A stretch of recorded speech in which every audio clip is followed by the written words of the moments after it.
আউযু বিল্লাহি মিনাশ শাইতানির রাজিম বিসমিল্লাহির রহমানির রহিম। বই নোট। ইকামাতে দিন। লেখক মরহুম অধ্যাপক গোলাম আজম, সাবেক আমিরে জামাত, বাংলাদেশ জামাতে ইসলামী। প্রাথমিক কথা। ১৯৭৮ সালে বাংলাদেশ ইসলামী আন্দোলন নামে প্রথম প্রকাশিত এবং ১৯৮১ সালের তৃতীয় সংস্করণ থেকে ইসলামী ঐক্য ইসলামী আন্দোলন নামে লেখা পুস্তিকার দ্বিতীয় সিরিজ হিসেবে প্রকাশিত ইকামাতে দিন। দ্বীনী দায়িত্ব পালনের দুটি দিক রয়েছে: এক, খিদমতে দিন, দুই, ইকামাতে দিন। খিদমতে দিন। মাদ্রাসা, মসজিদ, খানকা, ওয়াজ, তাবলিগ ইত্যাদি ইসলামী সাহিত্যের মাধ্যমে দ্বীন ইসলামের যে বিরাট খেদমত হচ্ছে তার সংক্ষিপ্ত ব্যাখ্যা করে প্রমাণ করা হয়েছে যে প্রত্যেক প্রকার খেদমতই অত্যন্ত গুরুত্বপূর্ণ। সকলের খেদমত মিলেই ইসলামের মর্যাদা বৃদ্ধি করছে এবং এই খেদমতগুলোকে পরস্পরের পরিপূরক মনে করা প্রত্যেক মুসলিম খাদেমের দ্বীনের কর্তব্য। যারা নিজেদের দ্বীনী খেদমতকেই শুধু মূল্যবান মনে করে এবং অন্যদের খেদমতের কদর করে না, তাদের দ্বারা উম্মতের মধ্যে বিভেদ ও বিদ্বেষ সৃষ্টি হওয়ার আশঙ্কা রয়েছে। ইকামাতে দিন পুস্তিকাটিতে খেদমতে দিন ও ইকামাতে দিনে পার্থক্য আলোচনা করা হয়েছে। বইয়ের মূল আলোচ্য বিষয় দুটি: এক, দিন শব্দের ব্যাখ্যা, দুই, ইকামাতে দিনের মর্মকথা। এক, দিন শব্দের ব্যাখ্যা। দিন শব্দের ব্যাখ্যা চারটি। এক, প্রথম অর্থ প্রতিদান বা বদলা, যেমন মালিকি ইয়াউমিদ্দিন সূরা ফাতিহা অর্থ প্রতিদান দিবসের মালিক।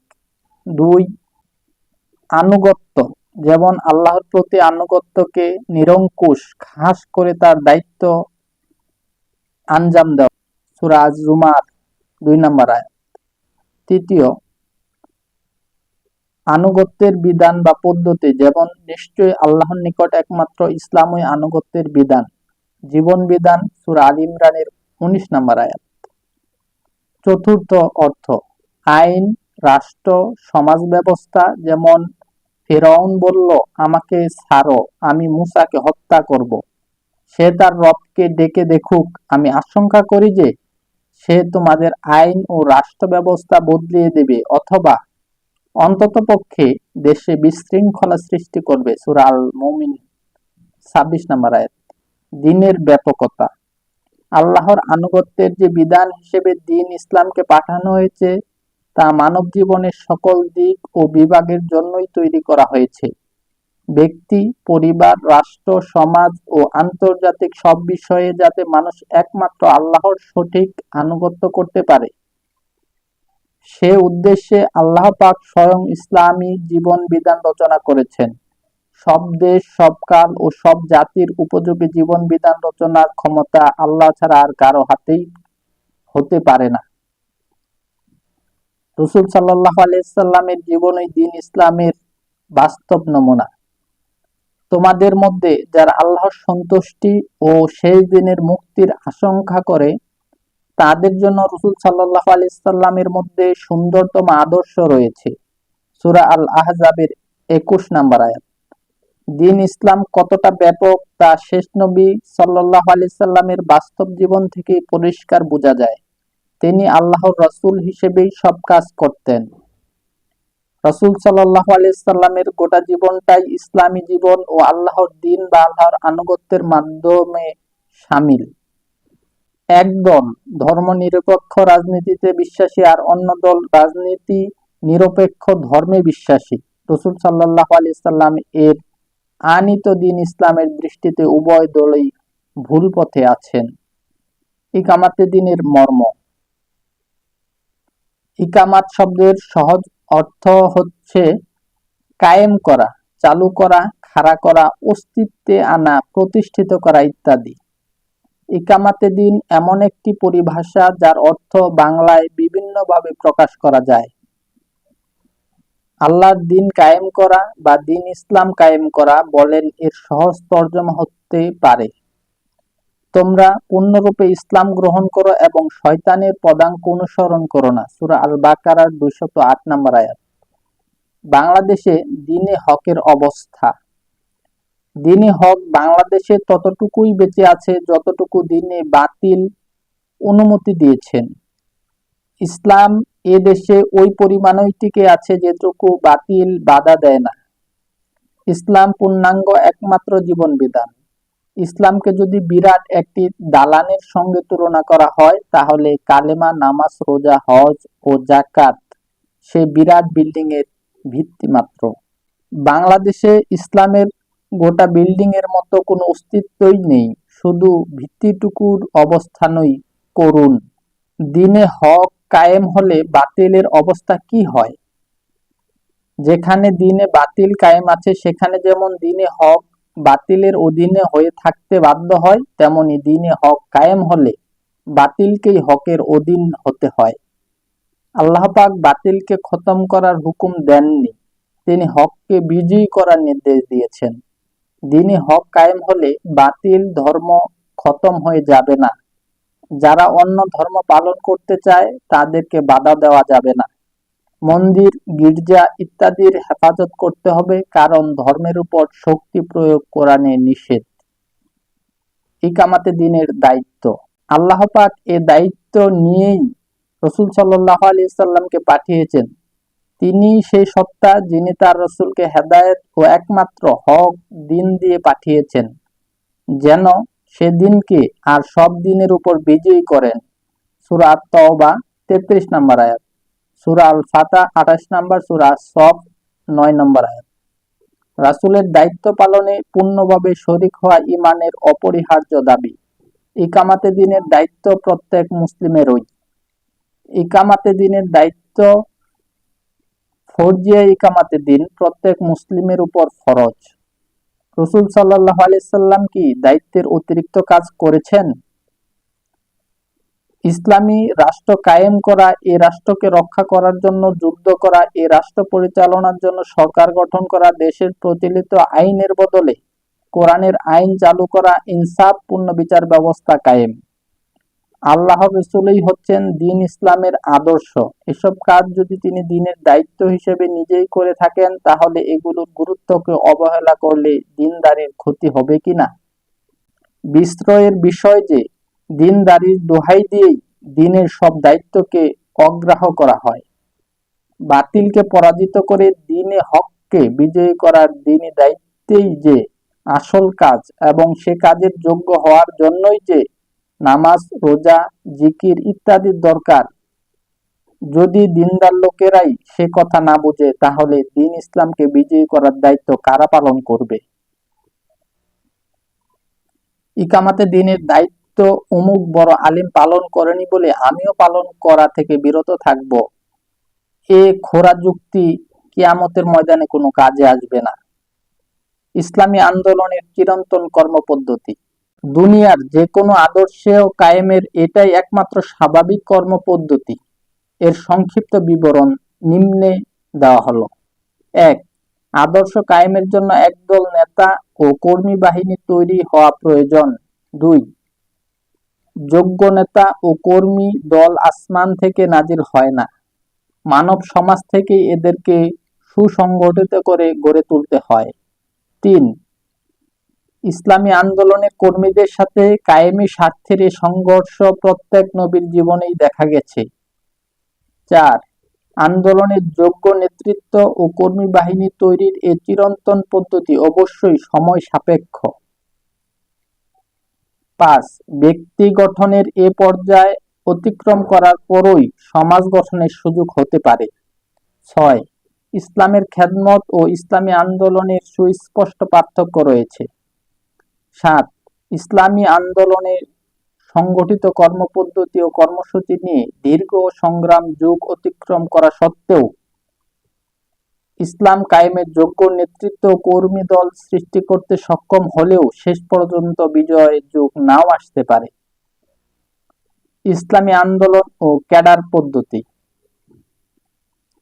যে কোনো আদর্শ বাস্তবে কায়েম করতে হলে সে আদর্শে মন, মগজ ও চরিত্র বিশিষ্ট নেতৃত্ব ও কর্মী বাহিনী তৈরি করতেই হবে। আদর্শভিত্তিক আন্দোলন উপযুক্ত নেতা ও কর্মী দল তৈরি করার জন্য কোনো না কোনো ক্যাডার ব্যবস্থা গ্রহণ করতে বাধ্য। প্রথমে সমর্থক, ক্রমে কর্মী ও সদস্যদের দায়িত্ব গ্রহণ করার একটা স্বাভাবিক ক্রমিক পর্যায় প্রয়োজন। এ জাতীয় পদ্ধতিকেই ক্যাডার সিস্টেম বলা হয়। হক ও বাতিলের সংঘর্ষ অনিবার্য কেন? হক কায়েমের চেষ্টা করলে বাতিলের পক্ষ থেকে বাধা আসাই স্বাভাবিক, কারণ হক ও বাতিল একই সাথে চালু থাকতে পারে না। ইসলামের প্রথম কথাই বাতিলের বিরুদ্ধে বিদ্রোহ। এ কারণেই কালেমার দাওয়াত নিয়ে যে নবী এসেছে, তাগুত বা বাতিল তাকে স্বাভাবিকভাবেই দুশমন মনে করে নিয়েছে। দ্বীনি খেদমতের সাথে এ সংঘর্ষ হয় না কেন? যে দেশে দ্বীনে হক কায়েম নেই, সেখানে ইকামাতে দ্বীনের কাজ বা ইসলামী আন্দোলন চলালে কায়েমি স্বার্থ অবশ্যই বাধা দেবে। যদি কায়েমি স্বার্থ কোনো ইসলামী খেদমতকে বিপজ্জনক মনে না করে, তাহলে বুঝতে হবে যে ওই খেদমত যতই মূল্যবান হোক না কেন, ইকামাতে দ্বীনের আন্দোলন নয়। মাদ্রাসা, খানকা, তাবলিগ দুনিয়ায় দ্বীনের বুনিয়াদী শিক্ষাকে পৌঁছানোর মাধ্যমে খিদমতে দ্বীনের মহান কাজ করে যাচ্ছেন।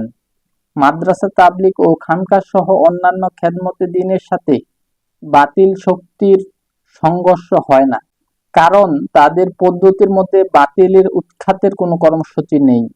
একমাত্র ইকামাতে দ্বীনের দাওয়াত ও প্রোগ্রামের সঙ্গেই এ সংঘর্ষ বাধে। সব নবীর জীবনেই একথা সত্য বলে দেখিয়ে গিয়েছেন। ওলামায়ে ইকরাম সবাই ইকামাতে দ্বীনে সক্রিয় নন কেন? বাংলাদেশে কয়েক লক্ষ ওলামায়ে ইকরাম আছেন, তারা বিভিন্ন প্রকার দ্বীনি খেদমতে নিযুক্ত রয়েছেন। ইকামাতে দ্বীনের দাবি অনুযায়ী তারা ইসলামী আন্দোলনে সক্রিয় না হওয়ার পেছনের কারণ 5টি। 1. যারা মাদ্রাসায় পড়তে আসে তারা প্রায় সবাই গরিবের সন্তান, ফলে উন্নত মানের আলেম কমই হচ্ছে। 2. মাদ্রাসা শিক্ষা দ্বারা দুনিয়ায় উন্নতির আশা কম বলে ধনী লোকেরা মাদ্রাসায় ছেলে মেয়েদেরকে পাঠাতে চায় না। 3. যারা মাদ্রাসায় পড়তে বাধ্য হয় তারা শুধু আখিরাতের আশাই করে। মাদ্রাসা শিক্ষায় ইসলামকে একটি বিপ্লবী আন্দোলন হিসেবে শেখানোর ব্যবস্থা নেই, শুধু ধর্মীয় শিক্ষা হিসেবেই ইসলামকে শেখানো হয়। 5. সম্ভবত সবচেয়ে বড় কারণ রাসূল সাল্লাল্লাহু আলাইহি সাল্লামকে শ্রেষ্ঠতম আদর্শ মানা সম্পর্কে সঠিক ধারণার অভাব। দ্বীনের মাপকাঠি একমাত্র রাসূল সাল্লাল্লাহু আলাইহি সাল্লাম। আল্লাহ পাক একমাত্র রাসূল সাল্লাল্লাহু আলাইহি সাল্লামকে উসওয়াতুন হাসানা বা দ্বীনের মাপকাঠি বানিয়েছেন। রাসূল সাল্লাল্লাহু আলাইহি সাল্লামকে মানার উদ্দেশ্যেই আমরা সাহাবায়ে কিরামকে মানি। ওহী দ্বারা পরিচালিত হওয়ার দরুন রাসূল সাল্লাল্লাহু আলাইহি সাল্লাম নির্ভুল তেমন আর কেউ হতে পারে না। এজন্যই রাসূলকে যেমন অন্ধভাবে মানতে হয়, তেমন আর কাউকে মানা চলে না। উপমহাদেশের বড় বড় উলামায়ে ইকরাম ইকামাতে দ্বীনের আন্দোলন করেননি কেন? ব্রিটিশ বিরোধী আন্দোলনে আলেমদের ভূমিকা ছিল অগ্রগণ্য।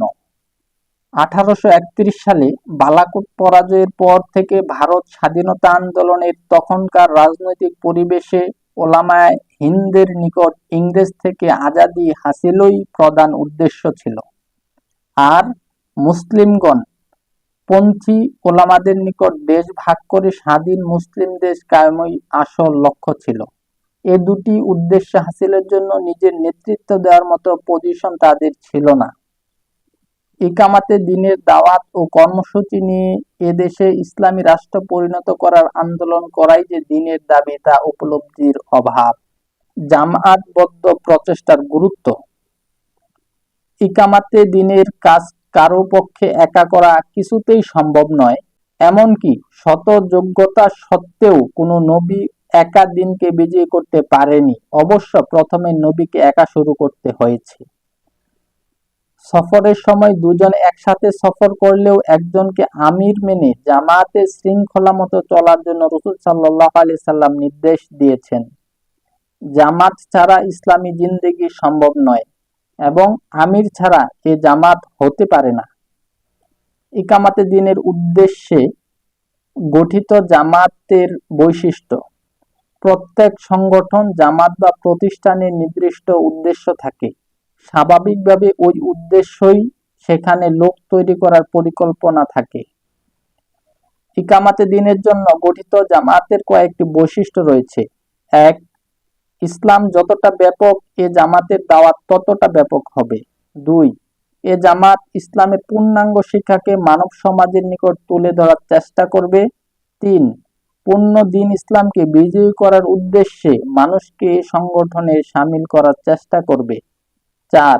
যত প্রকার তারবিয়াত বা ট্রেনিং সম্ভব তার মাধ্যমে যোগ্য কর্মী বাহিনী সৃষ্টি করবে। ৫.